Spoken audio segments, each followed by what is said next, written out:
Welcome to Interview with a Vampire Part 3. This Interview with a Vampire series is going over the entire plot of everything Interview with a Vampire. I've broken it into parts, so go ahead and start at the beginning with Part 1 to see what happened there. The quickest of recaps of where we left off. At the end of Part 2, we traipsed all across Eastern Europe. We'd met some vampires and it had been anticlimactic. And now Claudia and Louis are going to Paris. Part 3.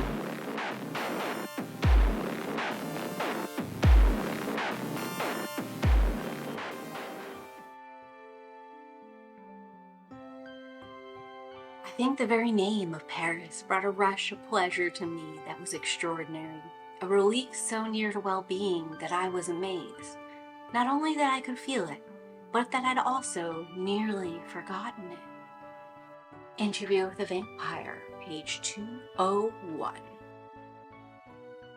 Louis waxes on poetically for a long time about how much he loves Paris, how nobody else could ever understand how he felt or why he felt that way, and how he would never feel that way again, even if he returns to Paris now. But both Louis and Claudia seem to fall in love with Paris at first sight. They rent a room at the Hotel Saint-Gabriel, and they spare no expense in decorating and furnishing it. Claudia drops a ton of money on the room, the decor, a whole new wardrobe, going to all of the latest shows. Louis acknowledges her general frustration that she has to take all of her requests through him to get things, but he never really confronts or addresses the problem in a way that seems 100% satisfactory to Claudia, even though he is getting her all the things she asks for. And Louis does compare a lot of Claudia's extravagance to that of Lestat, and in many ways this is sort of the largest death sentence he can give his and Claudia's relationship.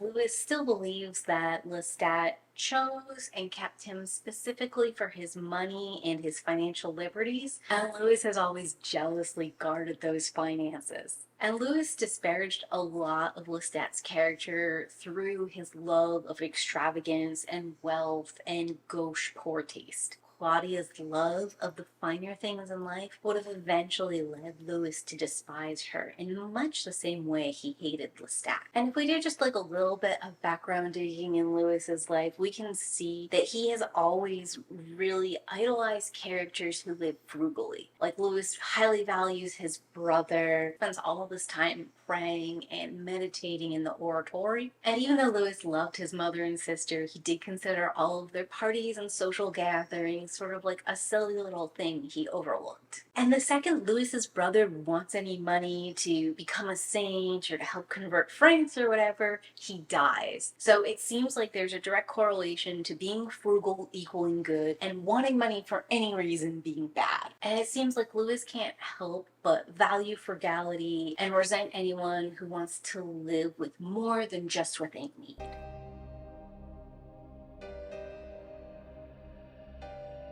But something was wrong. It was not the old serenity, the pensiveness that was recollection. There was a brooding there, a smoldering dissatisfaction. And though it would vanish from her eyes when I would call to her or answer her, anger seemed to settle very near the surface. Page 204, Interview with a Vampire.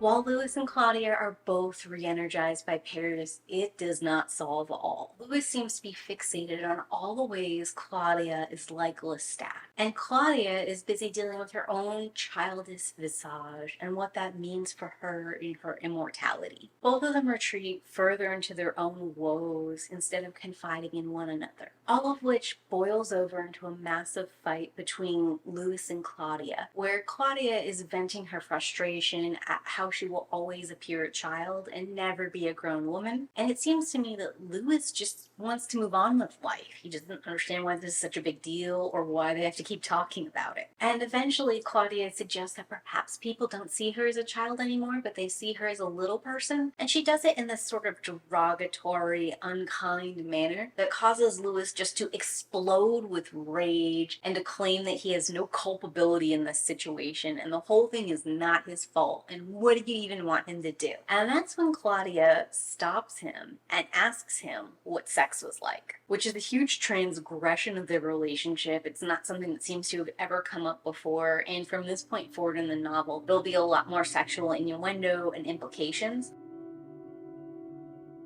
It was something hurried, I said, trying now to meet her eyes. How perfectly, coldly blue they were. How earnest. And it was seldom savored. Something acted that was quickly lost. I think that it was a pale shadow of killing. Ah, she said, like hurting you as I do now. That is also a pale shadow of killing. Yes, madam, I said to her. I am inclined to believe that is correct. And bowing swiftly, I bade her good night.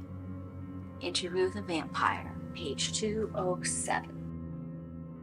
Are killing and sex linked in Lewis's mind specifically because of the guilt he seems to carry over both acts? Does the comparison stand outside of Lewis's terminology? Does this shine a light on any of Lestat's, Lewis's, or Claudia's kills? So Lewis is out for a midnight stroll, basically to escape Claudia, and he's wandering down the path just kind of being his usual tortured self when he can hear some footsteps that are exactly in tempo with his, which means to him that it's not a mortal following him, but a vampire. The vampire eventually reveals themselves, does a fun little mimicry trick that Lewis does not take kindly to. He makes fun of this vampire, they start to get into an altercation, and another vampire comes in between them and hands a card to Lewis, inviting him to the Théâtre des Vampires, or the Theater of Vampires.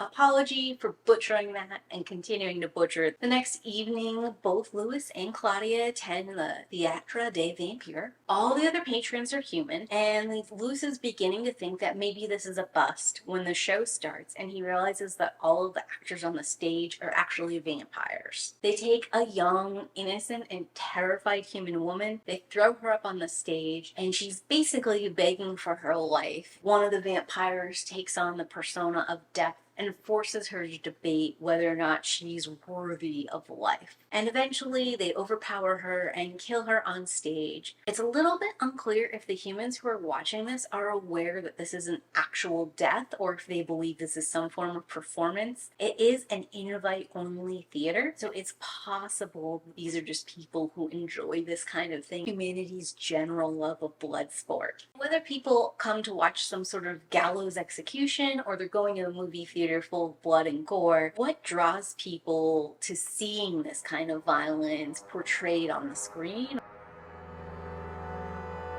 I felt the anger in my veins as sure as the passion.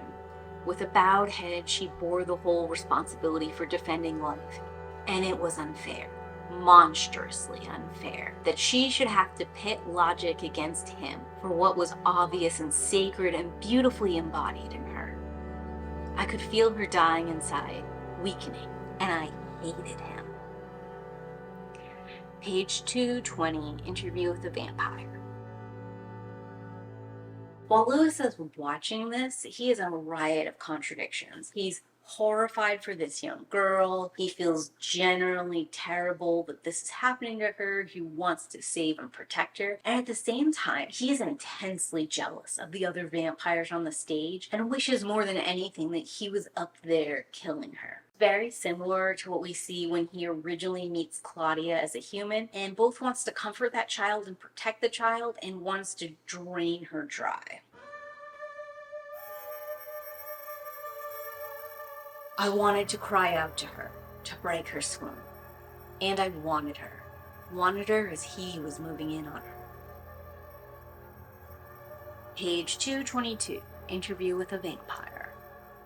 Lewis never learns what Claudia feels about this performance or much else going forward. She becomes a strangely silent and pensive figure from here on out. And this does make it a little bit hard for us as readers going forward because Lewis makes much ado about nothing all the time. And we really needed either Claudia or Lestat's take on things to sort of better ground us and realize whether or not this was like a huge deal or like just something that Lewis was all gung-ho about.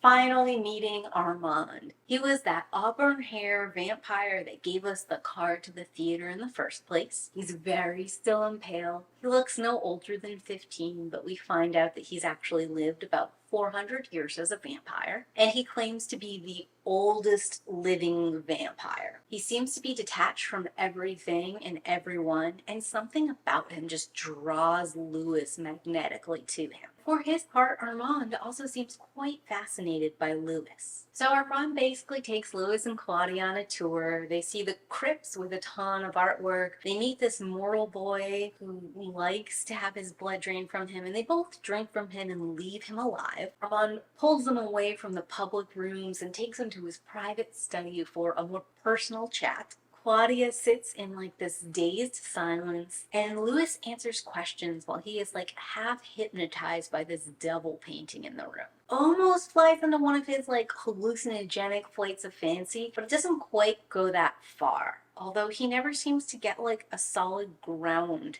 under his feet during any of this conversation.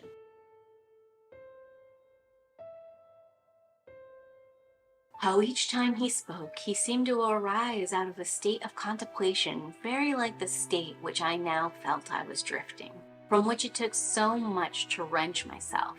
And yet he never moved, and seemed at all times alert. This distracted me, while at the same time I was powerfully attracted by it, as I was by this room, its simplicity, its rich, warm combination of essentials. The books, the desk, the 2 chairs by the fire, the coffin, the pictures. The luxury of those rooms in the hotel seemed vulgar, but more than that, meaningless besides this room. Page 231, Interview with a Vampire. And this is where we learn about that aesthetic austerity that both Louis and Armand seem to have in common. This desire to have no more than they need, to learn and to be creatures of the mind that seems to connect the two of them very intimately in a way that Lestat and Claudia can never quite compete with. But I understood something else now as they looked at each other. He, devoid of the habit of human gesture rooted in necessity, ritual, fluctuation of mind, and his stillness now was unearthly. And she, as I'd never seen before, possessed the same stillness. And they were gazing at each other with a preternatural understanding from which I was excluded. Page 239, Interview with a Vampire. And this is another occasion where Louis notes he and Claudia are not really that similar. Claudia's search for my own kind that excludes him. This sameness between her and Armand. They have this vampire essence that Louis believes he lacks, that perhaps he even aspires to or shuns. It's hard to say which. It feels like both, depending on his mood. It seems to make him quite jealous that all these other beings have it and he does not. So Armand wants to know where Louis and Claudia came from, and Louis and Claudia don't want to tell him because they're kind of afraid to tell him about Lestat. Armand pushes the two, and they get into this side tangent about the nature of good and evil, and whether vampires could be good or evil, and whether God or the devil exists, and if so, what that would or wouldn't mean for humanity. And this is where Louis sort of takes his stand because he is so concerned about the concepts of good and evil and upholding goodness wherever and however he can, despite the fact that he believes that as a vampire he is a damned and evil thing. And he basically says that whether or not there's a god or a devil, it doesn't matter. Life and consciousness is the ultimate good. So the only evil thing one can do in the world is to destroy that life or consciousness. Vampires, a being that can only survive by preying on that lifeblood and consciousness and thought and goodness, must be evil since they're snuffing those things out one at a time. And saying all this out loud is too much for Louis, and he has a peak emo doesn't belong kind of moment where he storms out of the office and goes to sit alone. And while he's sitting at the theater sort of thinking about Lestat, apologizing out loud to him, waxing on melancholy and sad as Louis does, this other vampire, the one that he mocked in the street and that sort of like followed him around, his name is Santiago. comes up to him and strikes up a conversation. But Louis does not like this vampire and is super sus of him, which, to be fair, the feeling is mutual. But before things can go too far, Armand kind of pops out of a bush, breaks the two up. He gets really close to Louis and whispers to him to watch out for Santiago, basically to reveal nothing of their past and speak nothing at all of their maker. We are finally introduced to this vampire troupe, and Louis observes an inhuman but vaguely similar element to all these vampires. And it seems like this isn't 100% by nature, but also by design. Because all the vampires are wearing black. Later learns that all the vampires except for Armand are dyeing their hair black. And he sees that these vampires are just trying their hardest to embody death. Claudia asks these vampires, so what's up with those vampires in Eastern Europe? And Armand is familiar with these vampires and immediately begins to talk about them, and he wants to say something to Claudia and Louis about them. But one of the other vampires in the troupe sneers at him and interrupts him, and that sort of shuts Armand down. And we don't get an answer in this book, but I'm going to keep it in my hat to wonder if there is more origin information available about these Eastern European vampires. Claudia then asks if there's anything taboo in vampire society, and there's some jokey moments there. Santiago comes in and says the only thing illegal in vampire society is killing another of their kind, which everyone gets really quiet about, and they kind of all stare intently at Claudia and Louis because they don't know what's going on with those two, but their master's not with them, so that's kind of weird. And Claudia makes a joke, and both she and Louis leave them to go back to the hotel. A couple random character things we learned in these conversations. Louis was jealous of how close the other vampires seemed to be with Armand. He was also surprised that he was jealous of those other vampires. And Louis had an opportunity to see his own treatment of Claudia mirrored by these other vampires. He sort of like fawned over her and treated her like a child, even though she has the intelligence and cunning of a woman. And he wonders to himself how often he's made the same mistake. And the last thing we take away from this is that Louis sort of sees humanity as the highest form.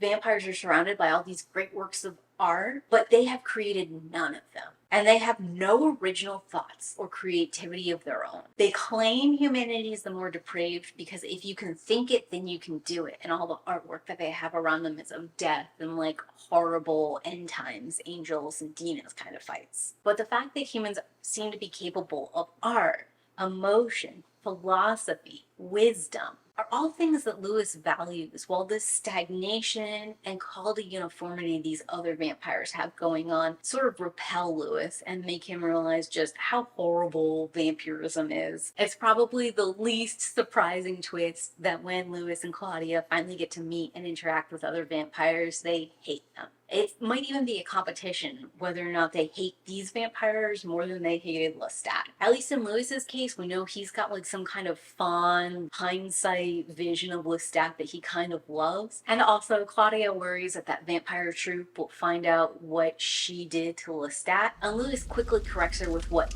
they did to Lestat. And this causes a whole side spiral where Claudia and Louis argue about what binds them together, whether or not Louis actually loves Claudia as he claims, or whether or not he is just afraid, and that's why the two of them cling to each other. You would leave me for Armand if he beckoned you.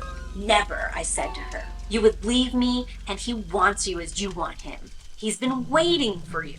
Page 247, interview with a vampire. This argument between Louis and Claudia is quite interesting. Does Armand want Louis all for himself, or could it be the three of them as it was once Louis, Lestat, and Claudia? Would Louis ever leave Claudia for Armand? Would Armand actually do something to Claudia to get her out of the way? Is Armand capable of the mental communication or the life-draining elements that Claudia sort of is implying? So the next evening, Louis goes to speak to Armand. He witnesses a moment between Armand and the boy that's very tender and loving and sort of further confuses him. But eventually Armand tucks that boy in and the two of them get to talking. So Armand doesn't care about the how or why of Louis and Claudia. He's just super stoked to be with Louis. But the others are a little less forgiving, and Louis and Claudia are in some real danger.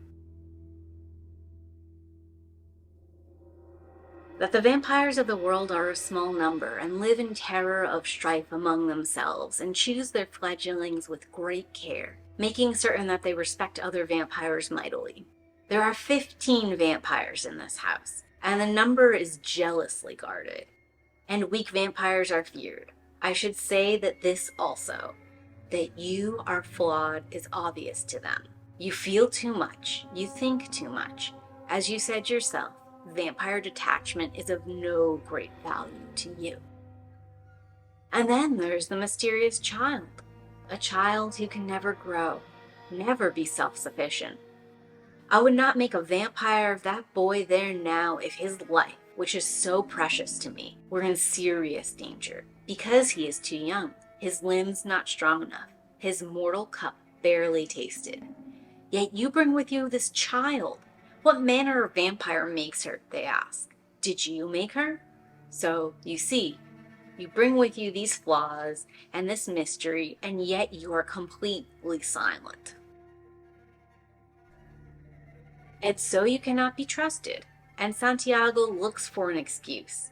But there's another reason closer to the truth than all those things which I've just said to you, and that is simply this, that when you first encountered Santiago in the Latin Quarter, you, unfortunately, called him a buffoon. Page 250, Interview with a Vampire.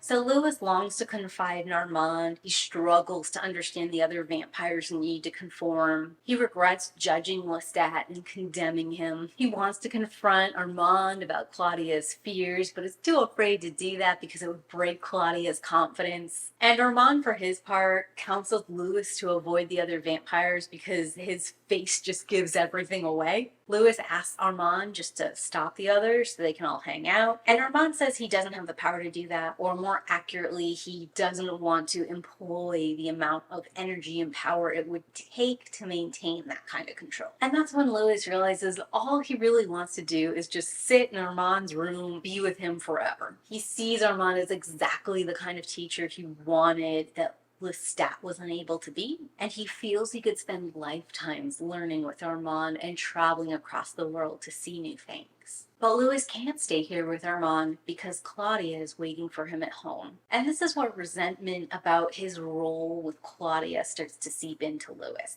So Louis goes back to the Hotel St. Gabriel. Madeleine, a woman with red hair and violet eyes, sits waiting for him, and she asks to be turned into a vampire. Louis can see that Claudia's already got the 2 puncture wounds here, but unfortunately, because she is so small, she's not able to transform Madeleine on her own and needs Louis to do it for her. Louis is appalled at the prospect of turning Madeleine, or anyone ever. Claudia screams at him, says she hates him, says she needs this, says she's fighting for her life between her and Armand. And she says like the 2 of them, Louis and Claudia, are a broken couple, and maybe adding this 3rd stabilizing factor, Madeleine, will make things better. But even if it doesn't, it will give Louis a chance to be free to hang out with Armand, and Claudia will still have someone to help her through this world. And through all this guilt and bullying and pretension and perhaps genuine feeling on Claudia's part, she's able to convince Louis to reluctantly turn Madeleine. And though Louis is soft-spoken and patient with Madeleine, guiding her through all the steps of becoming a vampire and her initial first days as a vampire, he is also very detached and emotionally removed from the couple. And Louis sort of claims that he lost his humanity or his ability to feel deeply when he turned her. As a vampire, Madeleine is vicious and mad. She burns down her old dollmaker shop. She kills so many people that Louis has to literally drag her away because she can't consume any more blood than she already has. And she has this feral intensity and desire to create. She makes a whole world for her and Claudia, where everything is sized down to be a perfect miniature for Claudia. So she has a perfect sized bed. All the paintings in the room are hung up at Claudia's eyeline. It's this beautiful little fairy world where Louis believed that Madeleine would eventually have to face the reality of the world and what she was and the change that has happened. Madeleine is busy creating her own world so that what she believes can be dominant. And it's a very happy bubble for Claudia and Madeleine to be in. And it's a few days into this new world order that Armand appears in front of Louis and sort of spirits him away. Louis, for his part, has been avoiding Armand because he was afraid that this death of emotion meant he'd no longer be attracted to Armand. And if he doesn't ever see the guy, he doesn't have to acknowledge that this is his new normal. But luckily, when he sees Armand and when the two are alone together, huge love and magnetism pull between the two of them is still there, and Louis is keenly relieved. So Louis makes some awkward small talk for a while, which is quintessentially human. And Armand responds by sort of like transitioning them into some vampire lessons that Louis has always wanted. You really have no need of the rooms you have at the hotel. You really have need of very little. But each of us must decide how much we want.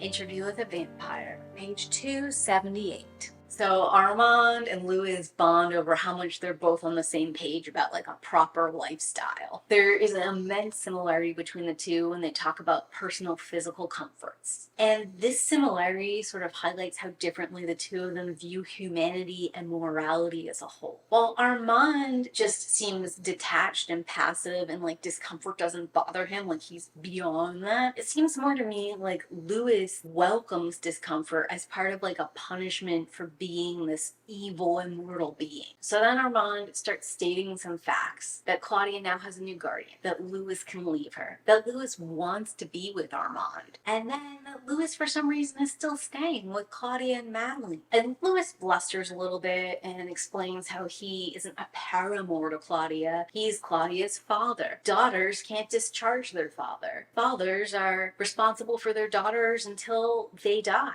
Except he stutters on the dying part because Louis is never going to die. And Claudia is never going to die. So is he going to remain at Claudia's side as a father forever? And Armand explains to Louis that he doesn't believe it's this father-daughter thing that's keeping them together. He thinks that letting Claudia go would symbolize Louis releasing the end of an era for him, and that vampires as immortal beings have to find ways to mark time and to keep up with human culture and society. Claudia, for him, was one way that he was marking time and finding his peace and his place in society bearable. Even if it's a natural parting, does that mean that he's losing what made life worth living or continuing on in this vampiric sense? And Louis sort of says like, oh, vampires must do this all the time, going from one era to the next. And Armand goes on to explain that no, actually they don't. A lot of vampires don't survive the end of their era or many eras after that because they have to keep finding like new tokens or connections or elements. Otherwise they get trapped in like the sameness of immortality and they basically just fade away. Armand then goes on to talk about his maker, his extreme love for his maker, his mortal life in Venice, how his maker loved him so much he turned him into a vampire, how he views his immortality and vampirism as a gift. It's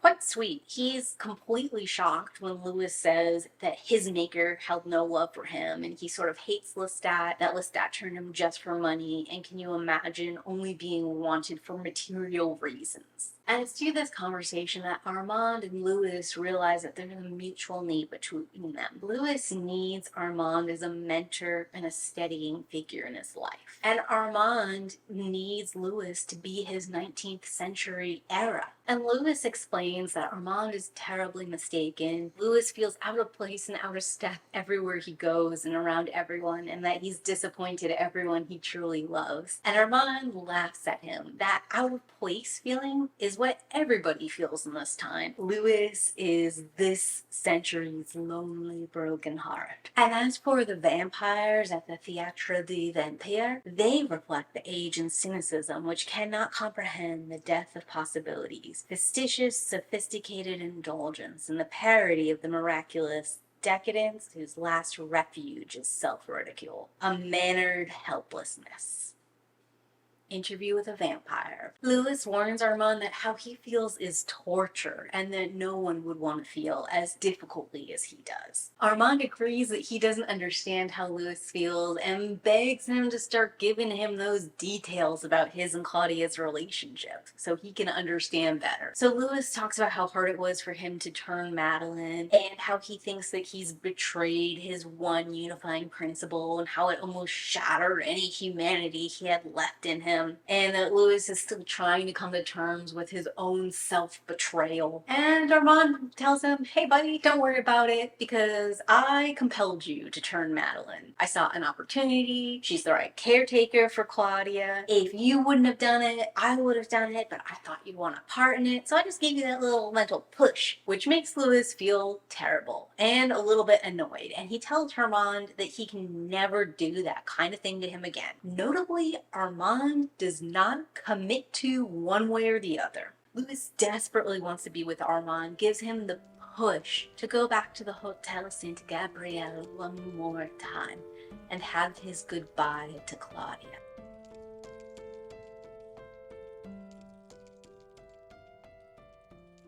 When he returns to the hotel, Claudia greets him and says that he's been with Armand and that he wants to be with Armand. Louis, for his part, finally doesn't deny this, and he asks Claudia if she will be alright on her own with Madeleine. Claudia is confident she and Madeleine will be fine and asks Louis if he's sure, if he wouldn't like to stay with them. Does he even really know what he's signing up for with this Armand character? Louis says he's good, he loves Armand, he's gonna be with him forever. And Claudia's like, well, you're making a mistake and I just hope me and Madeleine can come back for you when you realize that. But until then, I wish you the best. And they are sort of holding each other and having perhaps the most beautiful and sweet moment of the book, where they're still not quite communicating correctly. Each one is worried for the other, convinced they know better, thinks the other is the one that's going to fail. Even as they're expressing this, they're sort of putting it aside so they can have this one last moment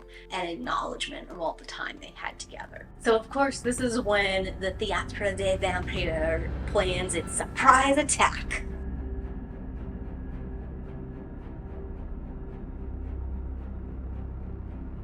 Louis shoves Claudia out the door and then he bars the entrance and he just fights like a madman, just determined to protect Claudia and to make this last stand. He doesn't know how or when, but there's just too many vampires. They overpower him. Madeleine's over there in a corner crying, and they get a hold of Claudia as well and drag all of them back to the theater. And when they get to the theater, who should be there but Lestat? That is the vampire who will not die. He is here demanding vengeance on Claudia for attempting to murder him. He wants Louis to come back with him, to live with him, to help take care of him until he regains his strength at least, but potentially forever. Meanwhile, Louis is begging Lestat to tell them the truth, to explain to them Claudia doesn't know better, to know that they were treated poorly, that this was the only way for them to escape. And when that's not working, he's begging Lestat, saying he'll come back with him willingly if he'll just let Claudia go. Just protect Claudia. And all this time in Louis's head, he's calling for Armand. He's thinking if he just stalls long enough, Armand will come in and save them all. But this Lestat-Louis scene has to eventually shatter. Santiago comes in, breaks the conversation up, comes out with this iron casket, and that's when Louis realizes what his fate will be. And he struggles for dear life at this moment, but they manage to force him into the casket, to lock him in there. And then they drag him down, bury him, and then break up the burial where they placed him, because they want Louis to go crazy in isolation, starved from everything. And Louis is just trying to keep it together once he's trapped in the coffin, thinking like any moment now Armand will stop this. And if Armand doesn't come back tonight, he'll come back tomorrow and he'll find me and save us all then. And he just keeps thinking about this in his head, but even as he's thinking it, he also has that little doubting voice, like, what if Armand doesn't come back? What if this is my new normal? Louis awakes the next evening to sounds, and he realizes that it's someone removing the bricks and digging him out. Armand did come back and save him, which is probably no surprise considering he's telling this whole story to David right now. When Louis gets out, he realizes he's in like a room of bricked up coffins, and he wonders how many mad vampires are down in the bottom of the theater. As he's sort of like wondering this and trying to get his bearings, Armand is like pulling him, like telling him to hurry, guiding him out of the theater. And it isn't until they get outside that Louis realizes it's just him. He turns to look at Armand, and Armand, already guessing, says that he can't save Claudia and Madeleine. Louis won't have it, and he just like brushes Armand off and goes back into the theater. And Louis is ready, to brawl. But everyone there is just sort of, snide and catty to him, look who's returned! Laughing about something that Louis doesn't quite understand yet. And Lestat is there, strangely quiet, not really making eye contact, and, fiddling with something that Louis can't quite make out. Where is she? Where is she? I looked about me at their still, passive faces, those inscrutable smiles. Lestat! I turned to him now, grabbing the black wool of his lapels. And then I saw the thing in his hands. I knew what it was. And in an instant, I ripped it from him and was staring at it, at the fragile, silken thing that was Claudia's yellow dress. His hand rose to his lips, his face turned away. And the soft, subdued sobs broke from him as he sat back while I stared at him. While I stared at the dress, my fingers moved over the tears in it, the stains of blood, my hands closing, trembling as I crushed it against my chest. Interview with a Vampire, page 300. These two lying under the gentle rain were Madeleine and Claudia. And Madeleine's lovely red hair mingled with the gold of Claudia's hair, which stirred and glistened in the wind and sucked through the open doorway. Only that which living had been burnt away, not the hair, not the long, empty velvet dress, not the small, blood-stained chemise with its eyelets of white lace. And the blackened, burnt, and drawn-in thing that was Madeleine still bore the stamp of her living face. And the hand that clutched at the child was whole like a mummy's hand. But the child, the ancient one, my Claudia, was ashes. Page 301, Interview with a Vampire.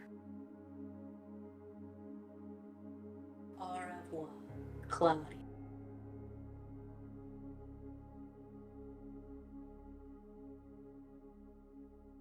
Louis falls apart. He goes complete deranged, and Armand grabs him and drags him back out of the vampiric theater. We get a lot of imagery in these next couple of pages. It's very jumbled and fragmented, and it's hard to piece together what's actually happening versus what Louis is hallucinating or imagining happening or just expressing and emoting. But we know that Lestat called after them and they paid him no attention, and that Armand spent a long time whispering to Louis about how he couldn't prevent it. He couldn't prevent it. And it seems like Armand is trying to exert some kind of influence over Louis, perhaps to make him sleep, but it's not really taking. Louis is just way in the throes of it and can throw off any kind of vampire magic at this point in time. And Louis compares this loss to Claudia similarly to how he felt after the loss of his brother. There's the same recklessness, sense of despair, and where Louis had his clarity of thought against the priest after he confessed about his brother and the priest claimed the brother was the devil, he has the same cruel moment of clarity between him and Armand.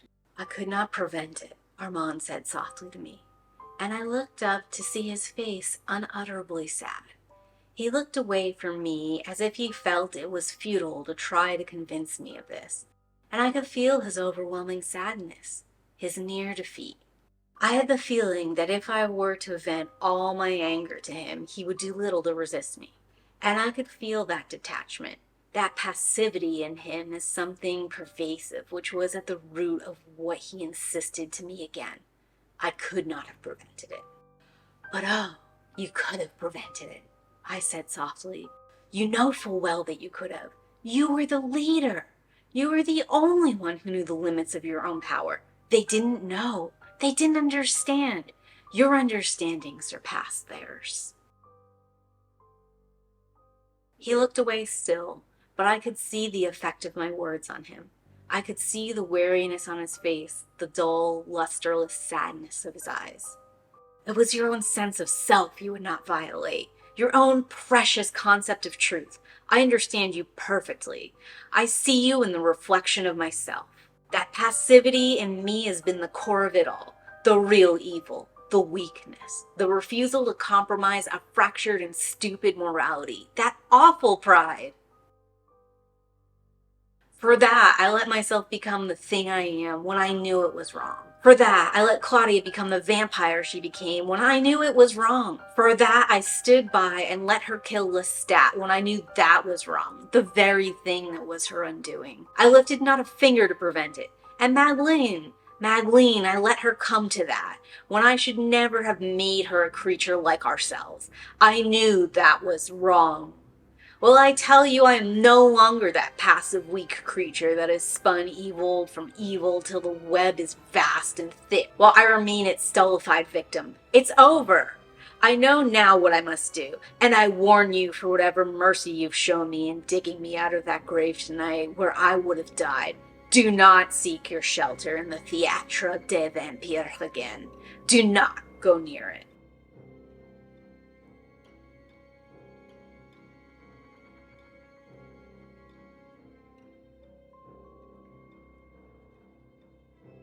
Louis is going on his badass revenge arc. He spends that night in the cemetery. He just cleans out a grave and lays down in the slop. He rises the next night and knows exactly what he's gonna do. He befriends the carriageman. They go to the hotel and they get his sleeping arrangements. Louis pays him off to go to the Théâtre des Vampires, where Louis waits and waits till just before dawn. And then he goes in there with a bunch of kerosene and lights that place up. And while it's burning, he waits by the one and only exit and starts scything people down when they come through. And when you know it, the one vampire he gets a good swing in is Santiago. He manages not only to gut him, but to shear his head clean off. And with that, Claudia and Madeleine are avenged.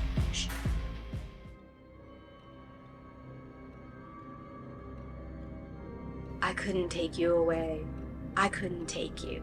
But they will lie ruined and dead all around you. If the fire doesn't consume them, it will be the sun.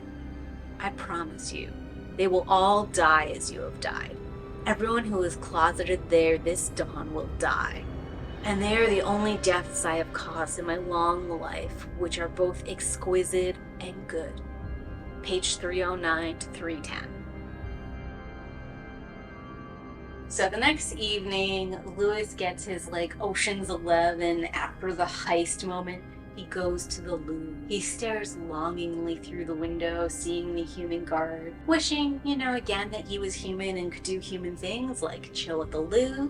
Armand meets him. They talk back and forth a little bit. Louis asks Armand if they can go to the Louvre. Armand helps get the mortal people out of the way so they can walk at the paintings. And the two of them agree that they are going to hang out together and travel the world as two vampire companions. End part 3. So that was a wild and intense ride. I feel like I should have quite a few closing thoughts, but real talk, I'm still living off the high of part 3. For now, I hope you're really enjoying these breakdowns of Interview with a Vampire. It's giving you all the details and the gossip you wanted. I'm having a really fun time scripting them, making the presentations, and doing the videos. If you're enjoying it too, can you go ahead and leave a like on the video and give me a bat emoji in those comments.